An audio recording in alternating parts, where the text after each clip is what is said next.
الفاتح لما أغلق والخاتم لما سبق ناصر الحق بالحق والهادي إلى صراطك المستقيم وعلى آله حق قدره ومقداره العظيم.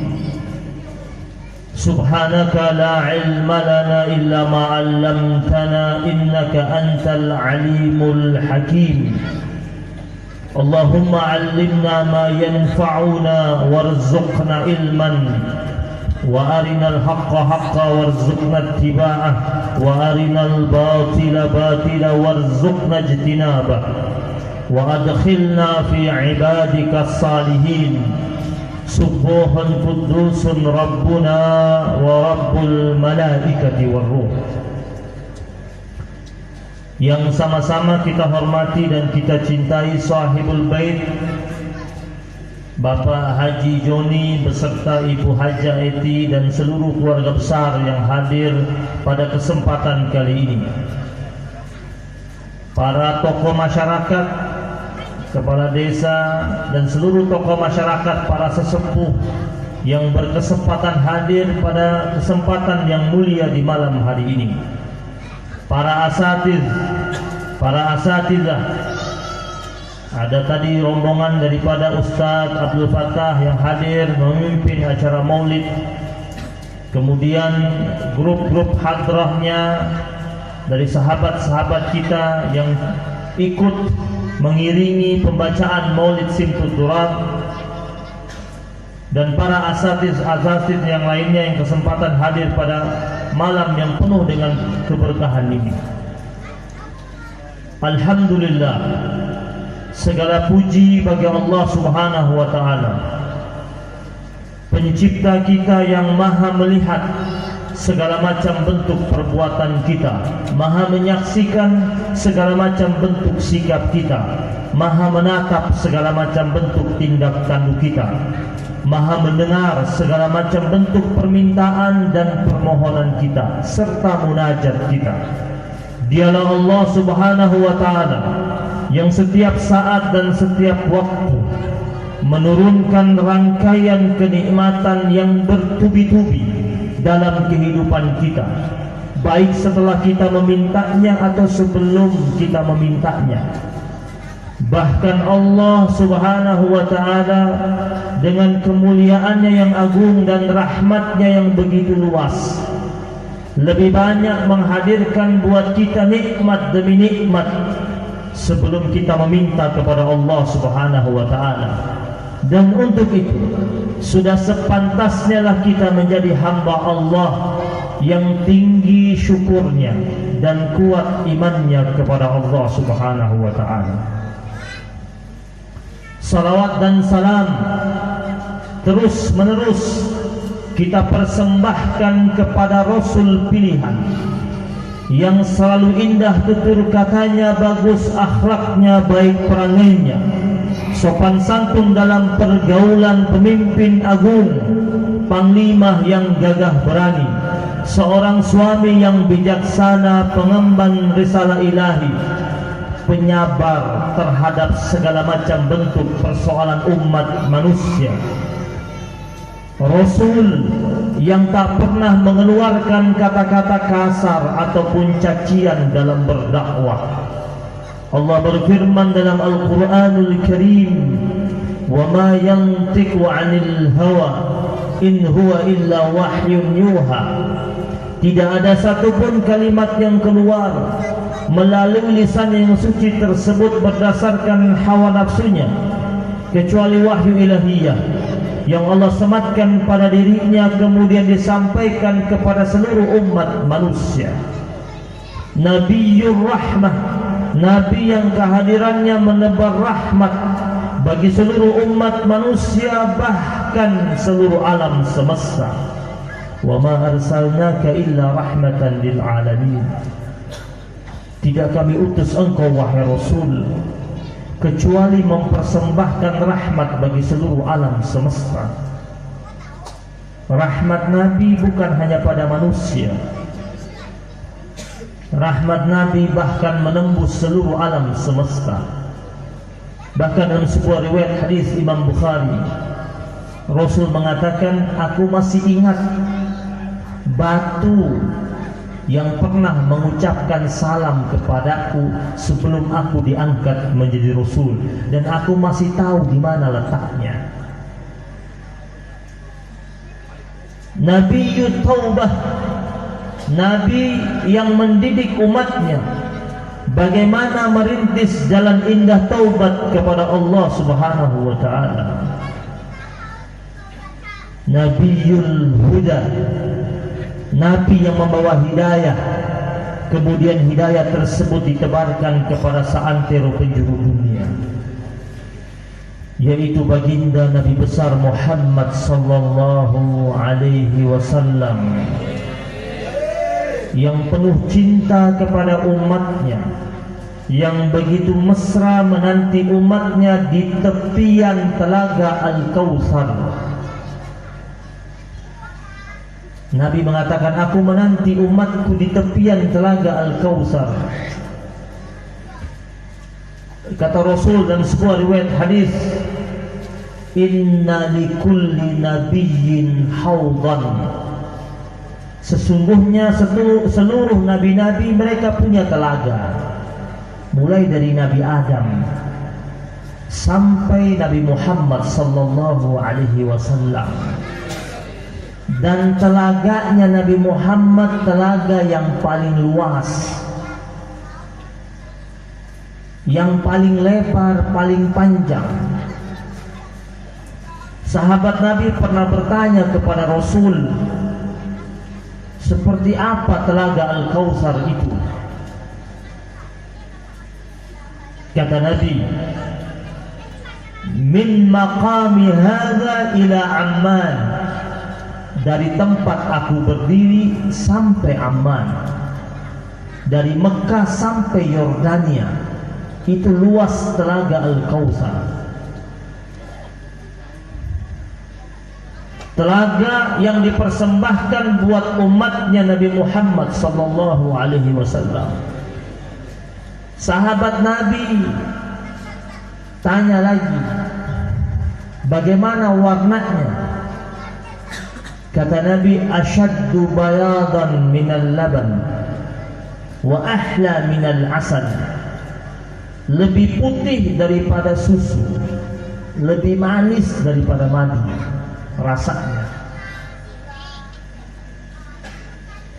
Nabi lalu ditanya, bagaimana dengan gelas-gelasnya? Kata Nabi, di sekitar telaga Al-Kautsar ada gelas-gelas yang indah dan cantik. Aniyatuhu adadun nujum, kata Nabi. Gelas-gelas yang indah, yang bagus itu tempat untuk orang ngambil air, dan untuk meminumnya jumlahnya seperti bilangan bintang di langit. Man syariba minha lam yazma. Siapa yang diizinkan dan diperkenankan minum dari telaga Al-Kautsar, kata Rasul, dia tidak akan pernah merasakan kehausan selama-lamanya. Hari di mana manusia sedang berada di padang mahsyar, hari di mana seluruh orang bertanggung jawab terhadap perbuatannya masing-masing, hari di mana orang berpeluh dengan keringat, merasa kepanasan yang amat sangat, kehausan yang tak tertandingi. Umat Nabi Muhammad yang disambut oleh Nabi dan dipersilahkan untuk minum dari telaga Kautsar, satu kali tegukan hilang hausnya selama-lamanya. Kita berharap semoga Allah Subhanahu wa taala pertemukan kita dengan Rasulullah sallallahu alaihi wasallam dan digabungkan sama-sama berkumpul di telaga Al-Kautsar. Jamaah yang dimuliakan Allah Subhanahu wa taala, dalam sebuah riwayat seorang sahabat Nabi yang bernama Ubay bin Ka'ab datang menjumpai Rasulullah sallallahu alaihi wasallam, dan dia berkata kepada Rasul, "Wahai Rasul, aku mempergunakan waktuku sepanjang hari sepertiganya untuk membaca salawat. Bagaimana pendapatmu wahai Rasul?" Lalu kata Rasulullah sallallahu alaihi wasallam, "Ma syi'ta, fa in zidta fa huwa khairul lak." Kata Nabi, terserah engkau, tetapi jika engkau lebihkan lagi, maka itu jauh lebih baik buatmu. Lalu Ubay bin Ka'ab mengatakan lagi, "Ya Rasulullah, kalau begitu setengah dari hari saya pakai untuk bersalawat." Lalu kata Nabi, "Ma syi'ta, fa in zidta fa huwa khairul lak." Suka-suka kau, tetapi jika kau tambah, kau lebihkan, maka itu jauh lebih baik buatmu. Ubay bin Ka'ab mengatakan lagi, bagaimana kalau seandainya 2/3 hari saya diisi dengan salawat? Nabi mengatakan, "Ma syi'ta, fa in zidta fa huwa khairul lak." Suka-suka engkau, tetapi jika engkau lebihkan, itu jauh lebih baik buatmu. Akhirnya dia mengatakan, "Wahai Rasulullah, bagaimana jika sepanjang hari saya diisi dengan bersalawat?" Rasulullah sallallahu alaihi wasallam lalu mengatakan, "Tukfa hammak wa yughfar laka dhanbak." Kata Nabi, Allah subhanahu wa ta'ala akan mencukupkan segala macam bentuk kebutuhan duniawimu dan ukhrawimu. Dan yang kedua, diampuni segala macam bentuk dosa. Ini fadilah salawat. Mengapa salawat memiliki keistimewaan yang begitu amat sangat? Karena Rasulullah sallallahu alaihi wasallam adalah Rasul yang Allah subhanahu wa ta'ala memujinya melebihi Rasul yang lainnya. Rasulullah sallallahu alaihi wasallam sebagai Nabi pamungkas yang menyerap teladan yang ada pada nabi-nabi sebelum Nabi Muhammad sallallahu alaihi wasallam. Teladan dari masing-masing nabi diserap dan masuk pada pribadi Nabi Muhammad sallallahu alaihi wasallam. Makanya dinyatakan, "Wa innaka la'ala khuluqin azim." Engkau wahai Rasul berada pada tataran akhlak yang amat sangat agung dan mulia. Ini Rasulullah sallallahu alaihi wasallam. Maka kita yang hadir pada peringatan Maulid pada malam hari ini, dan kita mengaku sebagai umatnya Rasulullah sallallahu alaihi wasallam, hal yang terpenting yang harus kita ingat adalah bagaimana kita sebagai umatnya Nabi, kita berusaha untuk mempraktekkan hidup kita mengikuti arahannya Nabi Muhammad sallallahu alaihi wasallam. Salah satu contohnya adalah Nabi tidak memperkenankan umatnya mudah berbohong. Salah seorang sahabat Nabi pernah datang kepada Nabi, tanya sama Nabi, "Wahai Rasulullah, apakah mungkin dalam pribadi seorang mukmin itu ada jiwa pengecut atau penakut?" Kata Nabi, "Bisa jadi." Karena ada orang pemberani, ada orang penakut. Ada orang berani jalan di gelapnya malam. Ada orang ketika jalan di gelapnya malam sambil lari dia, sambil baca ayat kursi kebalik-kebalik karena terlalu takut. Baca ayat kursi gak habis-habis dia. Nabi ditanya, apakah mungkin ada orang mukmin penakut? Kata Nabi, mungkin. Yang kedua, Nabi ditanya, apakah mungkin ada orang mukmin itu bakhil, pelit? Kayak Bang Madid tuh, pelit tuh, medit tuh. Apakah mungkin? Kata Nabi, mungkin.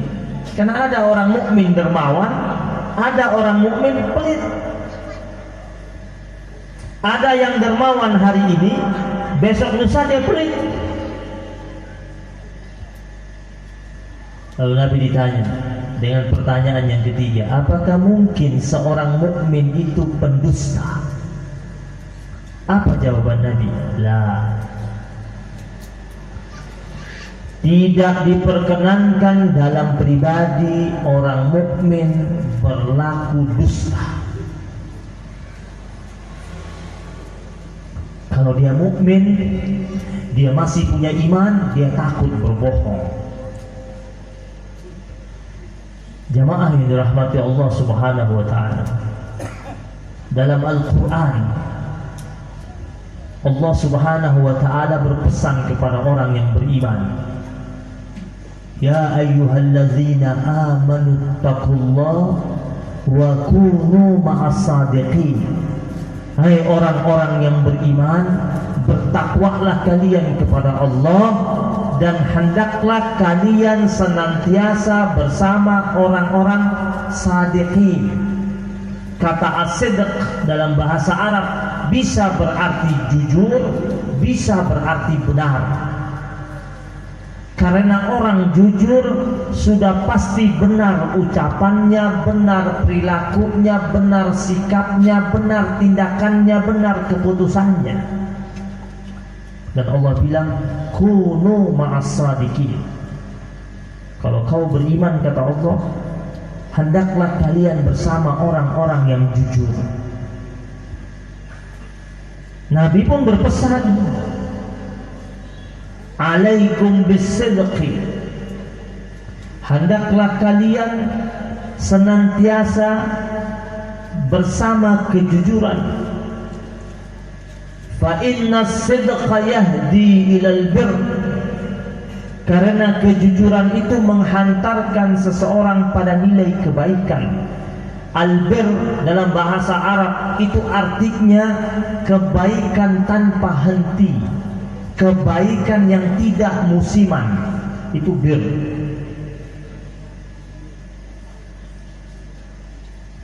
Ada istilah birrul walidain.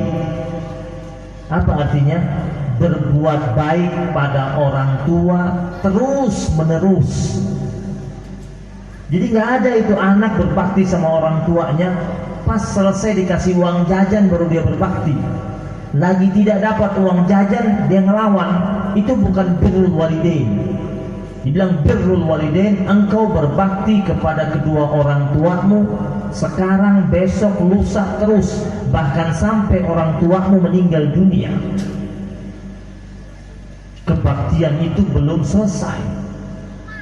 Kita terus berbakti padanya lewat mendoakannya dan beristighfar untuknya dan mengeluarkan sedekah buatnya atas namanya. Ada sahabat Nabi tanya sama Nabi, orang tua saya sudah meninggal dunia, apakah sudah selesai bakti saya? Kata Nabi, belum. As-salatu alaihima wastighfaru lahuma. Engkau mendoakannya, kemudian yang berikutnya engkau beristighfar untuknya, kemudian berikutnya wa anta tasaddaqa lahuma, engkau mengeluarkan sedekah buat mereka atas nama mereka. Apalagi engkau mengunjungi kerabat orang tuamu yang masih hidup, pamanmu, bibitmu. Itu kata Nabi. Lalu berikutnya apa? Kunjungi sahabat-sahabat orang tuamu yang masih hidup. Orang tua kita dulu, zaman dulu, bukan yang sekarang. Orang tua kita zaman dulu itu kalau kemana-mana kita dibawa, ya. Datang ke kondangan bawa, dikenalin, ini teman ayahmu, teman ibumu, teman SD, teman SMP, dikenalin tuh. Ini mantan pacar ayahmu dulu katanya, dikenalin tuh, biar kita kenal. Kita kenal teman-teman ayah kita. Tapi coba lihat orang tua zaman sekarang, hadir kondangan jangan berdua. Anaknya di mana? Titip sama nenek dan kakeknya.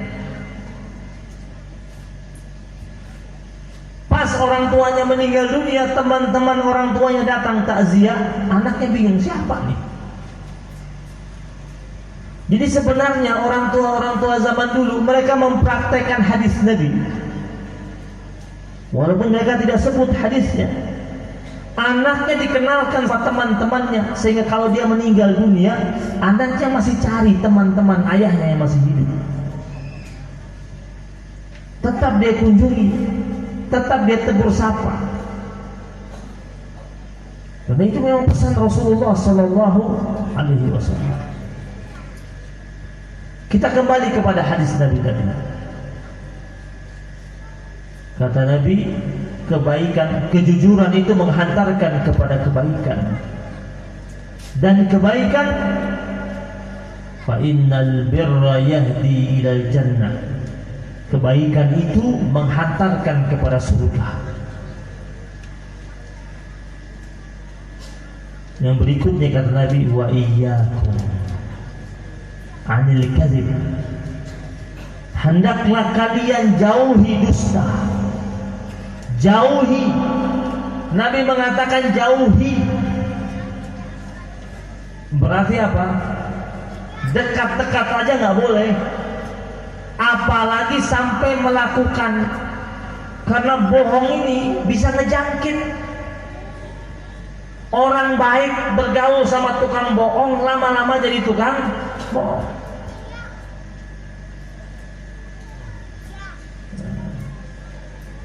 Yahdi ilal fujur. Dan kebohongan itu menghantarkan kepada kedurhakaan, keburukan, kemaksiatan. Jemaah yang dirahmati Allah Subhanahu wa taala. Dulu orang-orang Arab zaman jahiliyah mau bohong saja takut. Padahal mereka belum beriman. Dulu mereka takutnya apa? Kalau bohong ketahuan, mereka bakal diledekin sama teman-temannya. Namanya bakal dibully di atas panggung syair. Si fulan tukang bohong. Sekarang orang bangga berbohong di depan umum. Iya kan? Bahkan ada acara khusus tentang bohong. Ayo, yang suka nonton YouTube, program acara ngeprank. Apa artinya ngeprank itu? Ayo, dikerenin, itu dikeren-kerenin aja bahasanya. Artinya apa sih? Bohong. Pada nonton, pada like, pada subscribe. Tukang bohong di like, tukang bohong begini. Terus tukang jujur diapain? Dan ini terjadi. Yang nonton banyak. Terus yang buat acara dapat duit banyak. Dapat duit dari hasil apa? Bohong. Terus yang nonton pingin juga bikin acara yang sama. Dia bisa dapat duit dari program ngeprank. Ikut lagi yang lain bikin, ikut bikin. Saya tidak tahu siapa yang pertama kali bikin program acara ngeprank ini, nggak tahu saya. tapi demi Allah dia tanggung jawab di yaumul qiyamah. Ya, kata Nabi, man sanna sunnatan hasanatan falahu ajruha wa ajru man amila biha ila yaumil qiyamah. Yang bikin tradisi baik dia dapat pahala, dan pahala yang orang-orang berikutnya yang melakukannya sampai hari kiamat.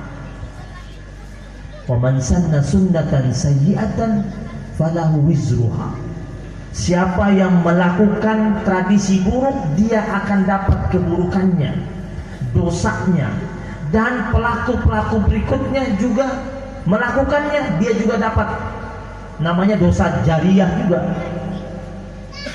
Nggak tahu siapa yang pertama kali bikin acara ngeprank. Dan orang zaman sekarang ringan berbohong, ringan, enteng bohongnya. Padahal Allah bilang dalam Al-Quran dalam surat An-Nur, wa tahsabunahu hayyinan wa huwa 'indallahi 'azim.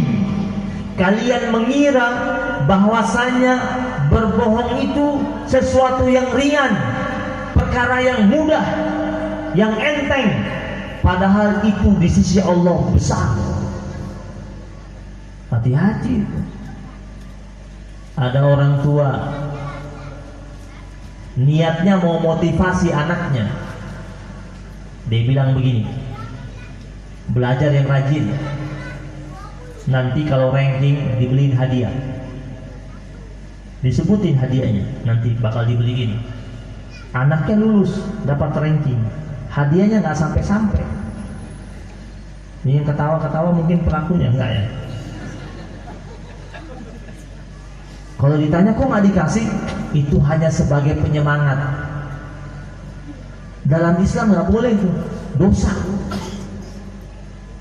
Ada kejadian di zaman Nabi,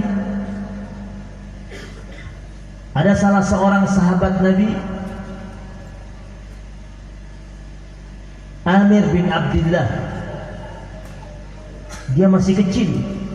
Dia bilang, pernah ibu saya suruh saya untuk beli sesuatu di pasar. Ibunya Amir bin Abdullah bilang, nak, kau beli ini di pasar, nak. Pasarnya agak jauh. Ibunya bujuk, kau pergi beli deh. Nanti setelah selesai pulang dari beli, kamu saya kasih hadiah, kata ibunya. Waktu kejadian itu ada Rasulullah. Kata Rasulullah, wahai ibu, emang kau janji apa sih buat anakmu itu kalau dia turuti perintahmu? Kata ibunya, ya Rasulullah, saya janji kasih dia korma. Zaman dulu anak kecil dijanjiin korma bagus, udah senang banget. Lalu apa kata Nabi? Ma innaki law lam tu'tihi syai'an kutibat alaiki kizbah.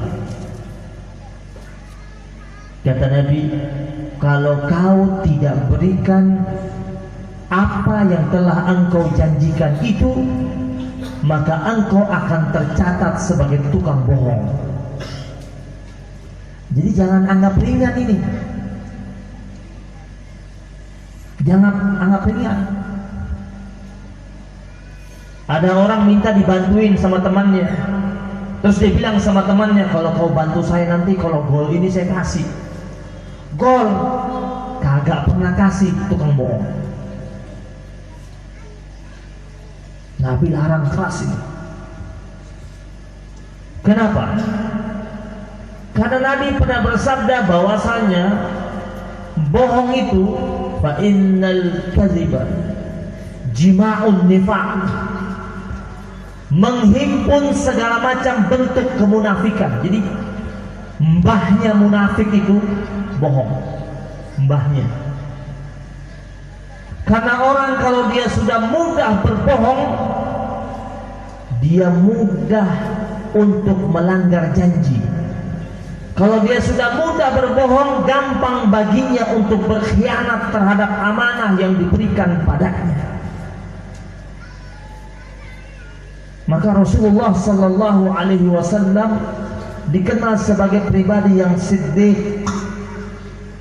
Dari kejujuran yang dimiliki oleh Nabi, ia memiliki pribadi yang amanah ketika diberikan amanah atasnya. Ini penting ini. Ada lagi di masyarakat kita, ada program acara di mana satu orang ngomong di depan audiens, di depan masyarakat yang banyak. Dia ngomong sambil ngelucu, tapi isi lucuannya itu semua karangan, dan orang tertawa, dan penonton tidak tahu dia sedang bohong tapi tertawa. Tahu kan acaranya? Ada perlombaan itu acaranya, stand up comedy. Isinya apa ya? Bohong aja. Sedangkan Nabi Muhammad sallallahu alaihi wasallam, Rasul kita, mengutuk acara seperti itu. Wailun lilladzi yuhadditsu fayakdziba liyudhika bihil qauma. Wailun lahu tsumma wailun lahu. Kata Nabi, celakalah bagi seseorang yang berdiri ngobrol di tengah-tengah suatu kaum, lalu dia berbohong semata-mata untuk membuat kondisi itu lucu. Kata Nabi, celakalah orang itu, maka celakalah orang itu. 3 kali Nabi sebut. 1 kali di awal hadis, 2 kali di akhir hadis. Nah, kita asik nonton acara itu. Bahkan ada perlombaan. Acaranya itu ada perlombaan, ada jurinya. Berarti jurinya tukang bohong bukan? Karena jurinya nilai. Nggak boleh dong. Kan ceritanya suka dikarang-karang itu untuk membuat lucu. Terus dia menang, dapat hadiah, beli rumah dari hasil apa? Beli mobil, punya duit banyak dari acara apa? Sangat berbahaya sekali. Nabi Muhammad sallallahu alaihi wasallam sampai digandrungi oleh Raja Heraklius. Gara-gara apa? Kejujurannya. Jadi pernah rombongannya Abu Sufyan dari Mekah pergi berniaga sampai ke wilayahnya Raja Heraklius. Abu Sufyan belum masuk Islam waktu itu. Lalu Raja Heraklius panggil rombongan yang datang dari Mekah itu, diundang makan siang. Dia tanya, siapa di antara kalian yang memiliki hubungan kekerabatan dengan Muhammad sallallahu alaihi wasallam? Lalu semuanya menunjuk ke arah Abu Sufyan. Terus dia panggil, kata raja, suruh datang kemari. Terus raja panggil Abu Sufyan menghadap. Setelah menghadap, Raja Heraklius mulai wawancara dengan menggunakan penterjemah. Dia tanya sama Abu Sufyan tentang Muhammad sallallahu alaihi wasallam. Dia bilang apa? Aku dengar ada orang di tempat kalian namanya Muhammad. Apakah betul? Ya, betul. Kata Raja Heraklius berikutnya, apakah engkau benar-benar mengenalnya? Kata Abu Sufyan, aku mengenalnya melebihi aku mengenal anak kandungku sendiri. Dia tanya lagi, dari mana silsilah nasabnya? Kata Abu Sufyan, dia lahir dari silsilah nasab yang terbaik di tempat kami. Abu Sufyan jawab apa adanya. Dia tanya lagi, bagaimana kakek buyutnya? Apakah kakek buyutnya itu ada yang jadi raja? Kata Abu Sufyan, tidak ada. Paling mereka kepala kabilah, kepala suku. Ditanya lagi kepada Abu Sufyan, apakah sebelum ini di tempat kalian ada yang pernah ngaku jadi nabi? Kata Abu Sufyan, belum pernah ada, baru kali ini dia ngaku jadi nabi. Abu Sufyan ditanya lagi, bagaimana pengikutnya? Apakah dari orang-orang kaya? Kata Abu Sufyan, pengikutnya dari kaum mustad'afin, orang-orang lemah dan tertindas. Ditanya lagi, apakah pengikutnya setelah memeluk agamanya keluar kembali? Kata Abu Sufyan, tidak ada, bahkan semakin bertambah tiap hari. Raja Heraklius semakin penasaran dan semakin dia bertanya tentang pribadi Nabi Muhammad sallallahu alaihi wasallam. Dia bilang lagi, dia tanya, apakah engkau pernah menyaksikan dari masa kecilnya sampai dia mengaku jadi nabi, dia pernah berbohong satu kali saja? Nggak usah banyak-banyak, satu kali saja. Kata Raja Heraklius. Apa jawab Abu Sufyan?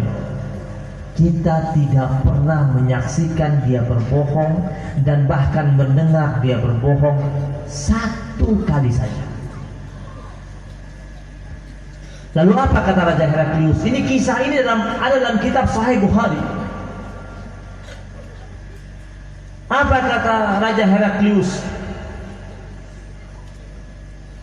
Orang yang baru saja kita bicarakan itu, nanti dia akan menguasai banyak belahan dunia, bahkan sampai negeri tempat aku berdiri ini, kata Raja Heraklius, Romawi, bakal akan dikuasai oleh pasukannya. Dan Raja Heraklius mengatakan apa? Kalau aku masih panjang usiaku dan dapat bertemu dengannya, aku rela untuk membasuh kakinya. Ini Raja Heraklius belum masuk Islam, belum syahadat, sudah bilang apa? Mengakui tentang kenabian Nabi Muhammad sallallahu alaihi wasallam. Karena dalam kitab-kitab sebelumnya sudah mengkisahkan tentang pribadinya Rasulullah sallallahu alaihi wasallam.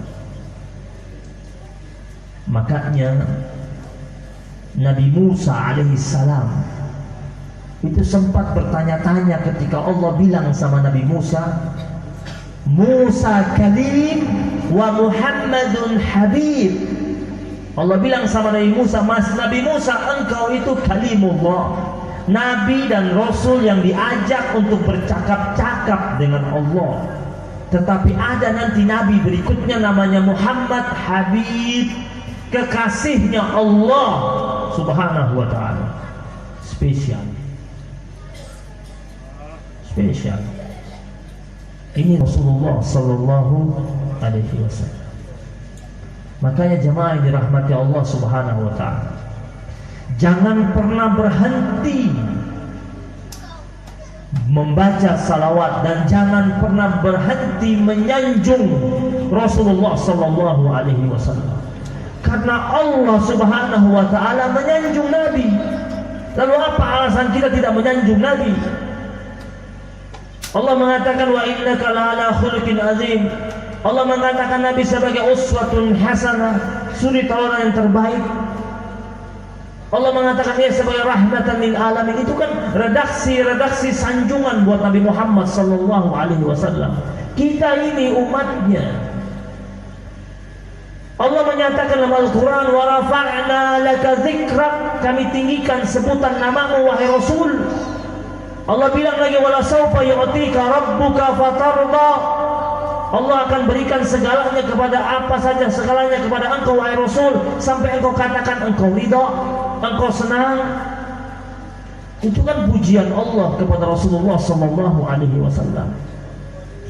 Kita umatnya, dan kita bilang cinta, buktikan cinta itu. Para ulama-ulama zaman dahulu sudah menulis banyak syair-syair cinta mereka terhadap Rasulullah sallallahu alaihi wasallam. Ada Hasan bin Thabit, sahabat Nabi, memuji Nabi dengan pujian yang begitu indah, dan tak ada seorang pun sahabat Nabi melarangnya. Umar bin Khattab radhiyallahu taala anhu terpukul ketika mendengar Rasul meninggal dunia, dan ditenangkan oleh Abu Bakar As-Siddiq radhiyallahu taala anhu. Lalu Umar bin Khattab datang mengunjungi jenazah Nabi, berdiri di hadapan jenazah Nabi sambil meneteskan air mata. Dia menyebut berbagai macam pujian buat sang Rasul. Salah satunya dia katakan, wahai Rasulullah, bi abi anta wa ummi ya Rasulullah, demi ayahku dan ibuku wahai Rasulullah, jika ada nabi yang Allah berikan kendaraan yang begitu cepat, dengan kecepatan angin, yaitu Sulaiman alaihissalam, lalu bagaimana dengan engkau wahai Rasul, yang diberikan oleh Allah kendaraan yaitu Burak, yang kecepatannya melebihi kecepatan cahaya? Ini pujian Umar bin Khattab di depan jenazahnya Rasulullah sallallahu alaihi wasallam. Panjang redaksi pujiannya, dan tak ada seorang pun sahabat melarangnya. Kita kalau lagi jatuh cinta sama seseorang, orang yang hitam aja kita bilang dia putih, itu lagi ngegombal itu kan. Kalau Nabi kita puji, itu memang sejatinya begitu Nabi. Coba kalau lagi sayang,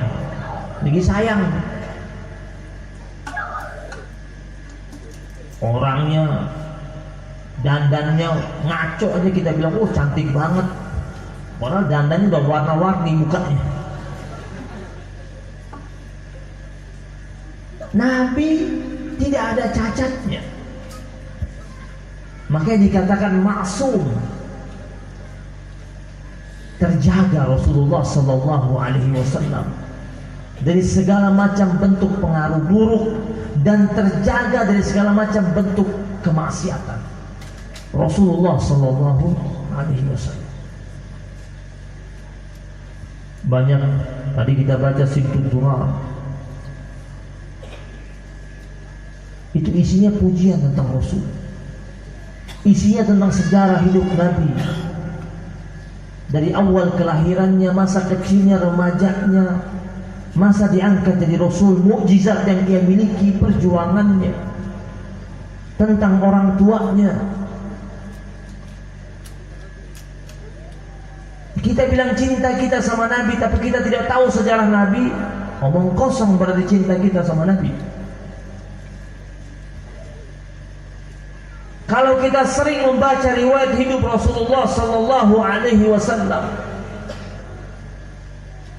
maka kita pasti memiliki jiwa yang semangat. Ingat asal muasal muncul qasidah Al-Barzanji, itu muncul di zamannya Salahuddin Al-Ayyubi, di zamannya kekhalifahan An-Nasir.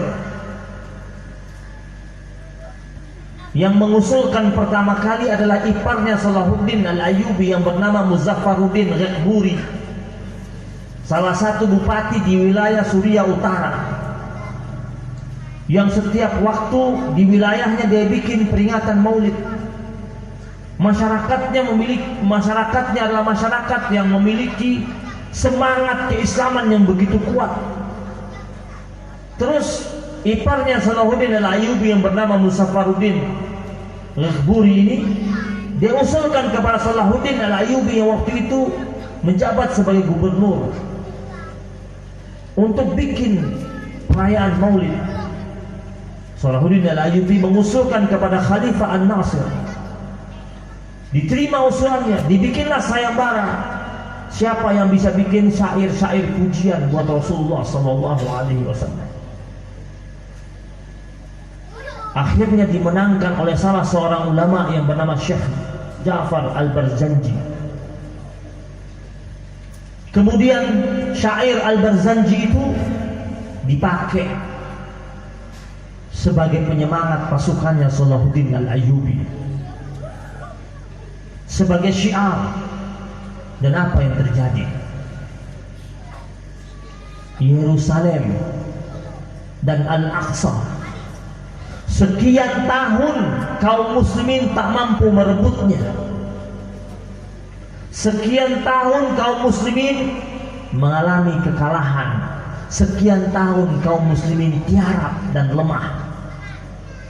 Gara-gara tiap malam mereka rame-rame baca Al-Barzanji, butuh waktu 3 tahun cuma. Dari tahun 580 Hijriah sampai 583 Hijriah.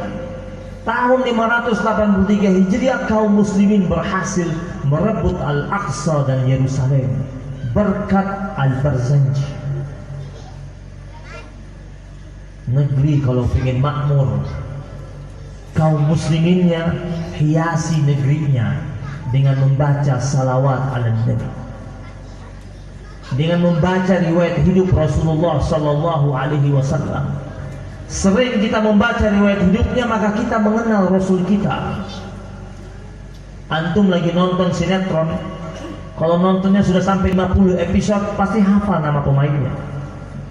Hafal nggak tuh? Nggak mungkin nggak hafal. Sampai nomor sepatu pemain sinetron hafal. Kenapa? Sering nonton. Nah sekarang kalau seumpamanya bacaan maulid itu, antum sering hadir, duduk aja, dengar rombongannya Ustadz Abdul Fattah dan para asatidz yang lainnya yang baca, antum sering dengar, lama-lama hafal, lama-lama jadi ingat perjalanan hidup Rasulullah Sallallahu Alaihi Wasallam, kenal. Dan kalau sudah kenal pasti cinta. Mau cinta gimana kalau nggak kenal? Jangan gombal deh. Jangan bilang cinta kalau tidak kenal. Harus kenal. Bilang cinta sama Nabi ditanya nama lengkap Nabi, bingung. Tanya ibunya Nabi siapa, bingung. Katanya cinta. Tanya sahabat-sahabat besar Nabi yang bersama Rasulullah Sallallahu Alaihi Wasallam siapa saja, bingung. Kakeknya Nabi siapa? Namanya kakek Nabi sama paman Nabi kebalik. Coba kalau cinta, enteng jawab semuanya.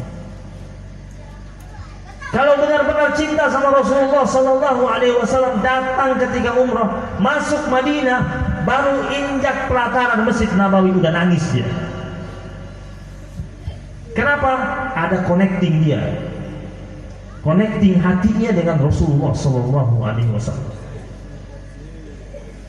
Saya punya jamaah, ada bapak-bapak, dia PNS dia, sekarang udah pensiun. Tiap tahun berangkat haji, tiap tahun berangkat umrah. Kalau dilihat dari gajinya, nggak mungkin. Waktu kita tanya apa yang dia cerita, saya modal saya cuma 1, salawat katanya. Dia yakin banget sama salawatnya, yakin banget.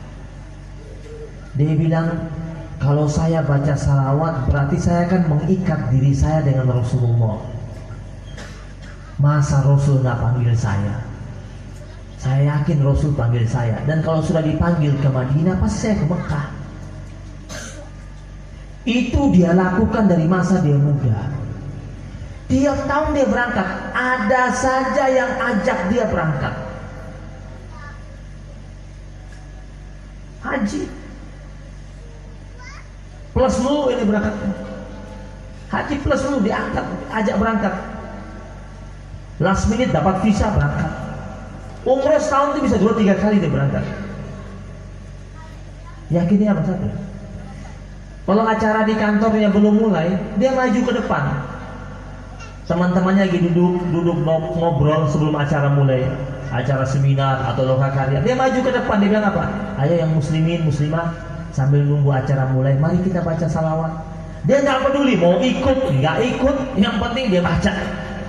Akhirnya ada yang ikut, dikit-dikit ikut, dia baca aja. Nah, acara udah mau dimulai, dia berhenti.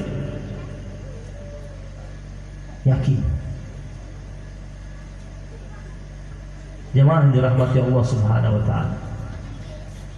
Meneladani Nabi keharusan. Karena itu bukti kita sebagai umatnya Rasulullah sallallahu alaihi wasallam.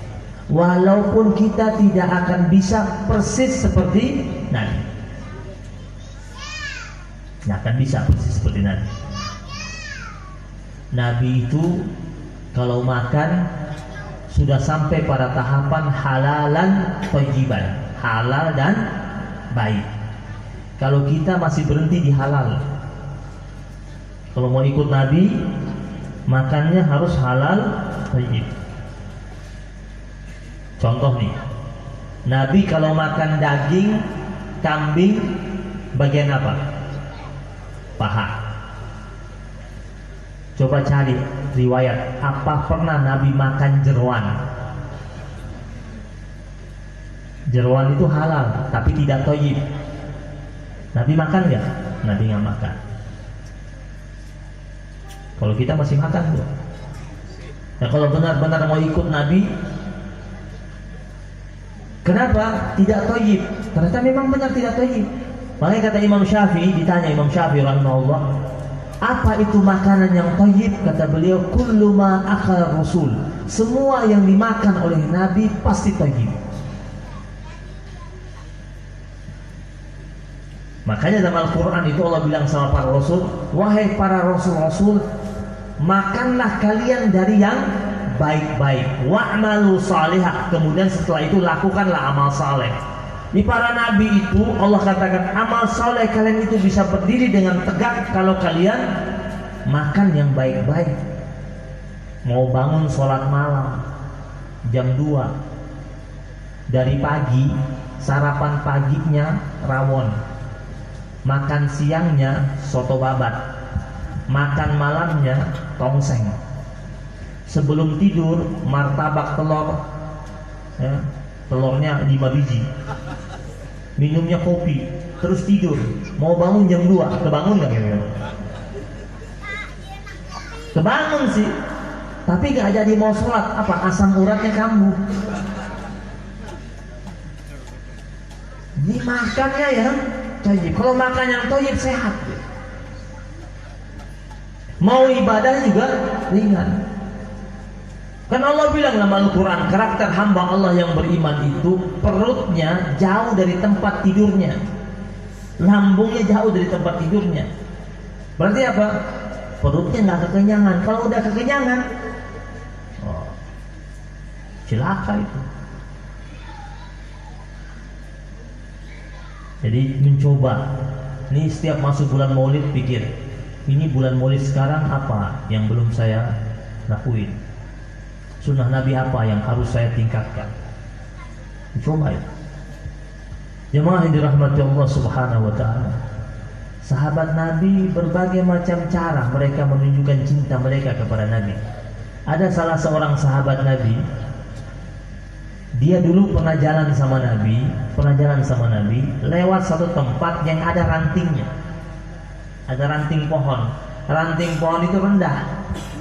Kemudian Nabi menunduk lewatin ranting itu, dan dia pun menunduk ikut Nabi. Beberapa waktu kemudian dia lewat lagi di tempat yang sama. Ranting pohon itu sudah tidak ada, dan sahabat Nabi ini lewat di tempat tersebut tetap dia nunduk tetap nundukin kepalanya.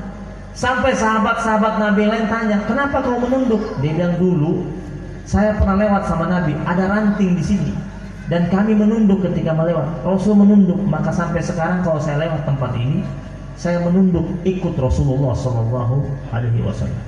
Ekspresi apa itu? Cinta. Gak ada sahabat Nabi bilang, lu lebay banget sih. Gak ada. Itu cinta. Yang anak-anak muda ini kalau lagi jatuh cinta, kan temannya ketika lihat bilang apa? Lebay kan? Tapi menurut dia yang jatuh cinta tidak lebay.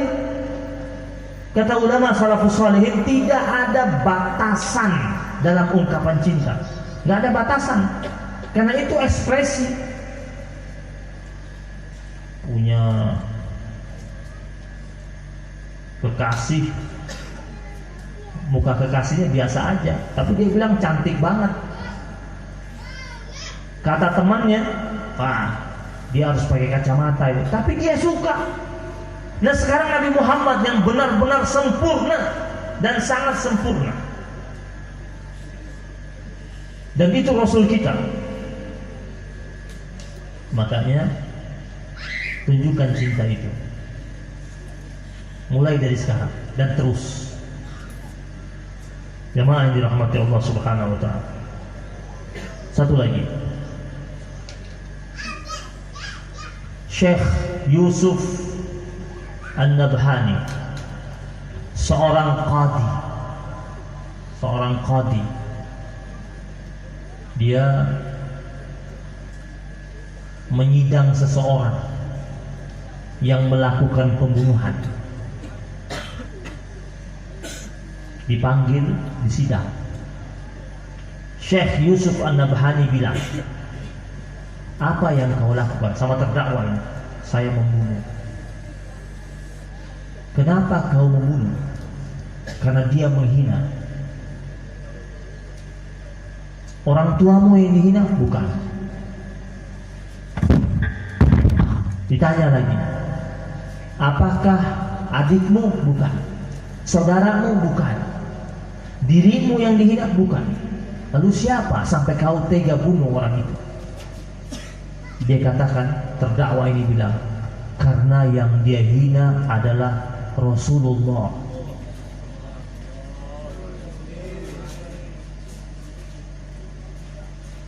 Dia bilang, saya tidak tahan dengan hinaannya. Yang dia hina itu adalah kekasihnya Allah. Yang dia hina itu Nabi saya, panutan saya, manusia yang sangat sempurna. Syekh Yusuf An-Nabhani ini kemudian dia turun dari kursinya, menemui terdakwa itu, dan dia tanya, mana tanganmu yang kau pakai untuk menikam orang itu sampai tewas? Terdakwa itu tunjukkan tangannya, tangan kanannya. Kau pakai dua tangan? Tidak, saya pakai satu tangan ini. Syekh Yusuf An-Nabhani, seorang hakim agung pada waktu itu yang sangat alim dan saleh, mengambil tangan terdakwa itu dan dia cium bolak-balik. Dia bilang, ini adalah tangan yang mulia yang dipakai untuk membela kehormatan Rasul.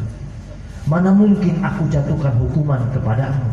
Dan saat ini juga aku tinggalkan jabatanku karena tidak mau aku hukum orang yang membela kehormatan Rasulullah Sallallahu Alaihi Wasallam.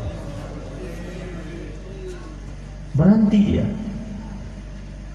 dan sampai akhir hayatnya dia kerjaannya hanya mengajar saja. Berhenti dari jabatan hakim agung, jabatan yang terhormat pada waktu itu, semata-mata demi kehormatannya Rasulullah Sallallahu Alaihi Wasallam. Ini Nabi itu Allah kasih banyak kelebihan, tapi Nabi tidak menggunakan kelebihannya itu untuk mempermalukan orang. Enggak. Ini ada kejadian Abu Sufyan bin Harb. Abu Sufyan kan masuk Islam pada saat Fathul Mekkah. Ini Abu Sufyan cerita lagi. Jadi waktu pertama kali dia masuk Islam itu ketika Fathul Mekkah, itu terdesak dia. Karena Nabi datang dari Madinah dengan rombongan pasukannya 10.000. Jadi banyak orang masuk Islam mau tidak mau waktu itu di Mekah, termasuk Abu Sufyan. Kata Abu Sufyan, awal-awalnya aku masih ada keinginan untuk memberontak. Jadi Abu Sufyan berdiri menghadap ke arah Ka'bah. Terus dia kepalanya putar nih, dia putar otaknya untuk ngatur strategi. Gimana kalau saya kumpulkan lagi kepala-kepala suku Quraisy untuk melakukan perlawanan perlahan-lahan. Dia lagi merenung nih, belum diomongin. Kata Abu Sufyan, tiba-tiba aku merasa pundakku ada yang nyentuh dari belakang, ditepok, tak. Dan dia balik badannya, lihat siapa? Rasulullah. Dan Rasul tersenyum dan bilang apa? Wahai Abu Sufyan, jangan kau hinakan dirimu dengan berpikiran apa yang ada di kepalamu. Ketahuan. Kata dia, jangan kau hinakan dirimu dengan berpikir dengan apa yang ada di kepalamu. Malu Abu Sufyan. Tapi Nabi tidak serta-merta panggil orang lain bilang, kau lihat nih, kalian lihat nih, dia ada punya rencana begini. Enggak, negur langsung. Setelah itu kata Abu Sufyan, berlalulah Nabi Muhammad SAW. Beberapa hari kemudian Abu Sufyan datang lagi ke Ka'bah, ketemu dengan dua orang sahabat lamanya, yang dua-duanya juga baru masuk Islam, tapi masih setengah-setengah. Terus masuk waktu zuhur, karena Mekah itu sudah ditaklukkan. Masuk waktu zuhur, Bilal naik ke atas azan. Ketika Bilal naik ke atas azan, dua orang temannya Abu Sufyan bilang, andai kata ayah kami masih hidup, pasti ayah kami malu lihat Bilal yang dulunya budak, sekarang dapat posisi terhormat naik ke atas Ka'bah mengumandangkan azan. Teman Abu Sufyan yang satu lagi mengatakan, iya, kalau ayah saya masih hidup juga begitu. Pasti sangat terpukul lihat ada seorang budak yang sudah merdeka sekarang berdiri di atas Ka'bah mengumandangkan azan. Tiba-tiba kata Abu Sufyan, datang lagi Rasulullah SAW. Dan sebelum itu Abu Sufyan sempat bilang sama teman-temannya, dia bilang apa? Aku tidak berani mengucapkan apa-apa karena bebatuan yang ada di tempat ini pun mendengar apa yang kita ucapkan. Karena Abu Sufyan sudah mengalami. Teman-temannya bilang, ah masa sih? Akhirnya datang Rasulullah SAW. Dan Nabi bilang apa? Nabi ulangi ucapan orang temannya Abu Sufyan. Andai kata ayah kalian berdua masih hidup, mereka pasti malu hati. Pasti mereka terpukul lihat seorang Bilal yang dahulunya budak, sekarang dia sudah merdeka dan mengumandangkan azan di atas Ka'bah. Pucat dua orang teman Abu Sufyan. Dan engkau Abu Sufyan, engkau mengatakan bahwasanya bebatuan di tempat ini pun dapat mendengar apa yang engkau ucapkan. Semenjak saat itu kata Abu Sufyan, gue nggak berani macam-macam. Rasulullah Sallallahu Alaihi Wasallam. Jemaah yang dimuliakan Allah Subhanahu Wa Taala, mudah-mudahan Allah hadirkan kebaikan buat kita. Kita berharap majlis yang mulia ini mendapatkan limpahan rahmat dan keberkahan buat kita semua. Kita doakan buat sahibul bait yang menyelenggarakan acara ini, Bapak Haji Joni beserta Ibu Haja Eti dan seluruh keluarganya. Allah limpahkan keberkahan, Allah berikan kebaikan, Allah kabulkan segala macam bentuk hajatnya. Yang hadir pada kesempatan yang mulia pada saat ini, yang mengikuti acara maulid, siapapun mereka, yang sakit Allah angkat penyakitnya, yang punya hajat Allah kabulkan hajatnya, yang punya permintaan Allah kabulkan permintaannya, yang sedang sekolah Allah lancarkan studinya dan sekolahnya, yang punya hutang Allah lunasi hutangnya, yang belum memiliki jodoh Allah percepat jodohnya. Paling kenceng nih. Ini yang masih santri jangan dulu. Nanti masih santri nanti dulu. Masih lama. Umur berapa nih? Umur berapa nih? Umur berapa? Hah? 14. Dulu kata kiai saya bilang, Kiai almarhum Kiai Haji Muhammad Ma'sum Yusuf, dia bilang sama santrinya yang baru umur 12, 13, ente punya jodoh belum lahir. Iya, ente punya umur 12 tahun, ente punya jodoh belum lahir. Laki-laki itu bagusnya jaraknya tuh 10 tahun belum lahir. Makanya jangan genit-genit dulu ente. Hafalin Quran dulu, baik-baik hafalin Quran. Kita mau dengar yang udah umur 25 bilang amin, tahu-tahu yang paling kencang paling depan. Tapi ala kulli hal ya, yang penting dia punya harapan agar Allah kabulkan doanya dan hajatnya. ربنا تقبل منا إنك أنت السميع العليم وتب علينا يا مولانا إنك أنت التواب الرحيم. اللهم بحق الفاتحة وبسر الفاتحة وبموجز الفاتحة وبكرامة الفاتحة وببركات الفاتحة وبحق من أنزلت عليه سورة الفاتحة يا فارج الهم ويا كاشف الغم يا من لعبده يغفر ويرحم. اللهم اجعل إسلامنا إسلام المسلمين وإيماننا إيمان المؤمنين وصلاتنا صلاة الخاشعين ونيتنا نية المخلصين وسجودنا سجود المتواضعين وذنوبنا يا الله ذنوب المستغفرين واجعل حياتنا حياة العلماء وموتنا بموت الشهداء وأدخلنا الجنة مع الأنبياء عليهم الصلاة والسلام. ربنا هب لنا من أزواجنا وذرياتنا قرة أعين واجعلنا للمتقين إماما. ربنا آتنا في الدنيا حسنة وفي الآخرة حسنة وقنا عذاب النار. وصلى الله على سيدنا محمد النبي الأمي وعلى آله وصحبه وبارك وسلم. الحمد لله رب العالمين. سبحانك الله بحمدك أشهد أن لا إله إلا أنت أستغفرك وأتوب إليك.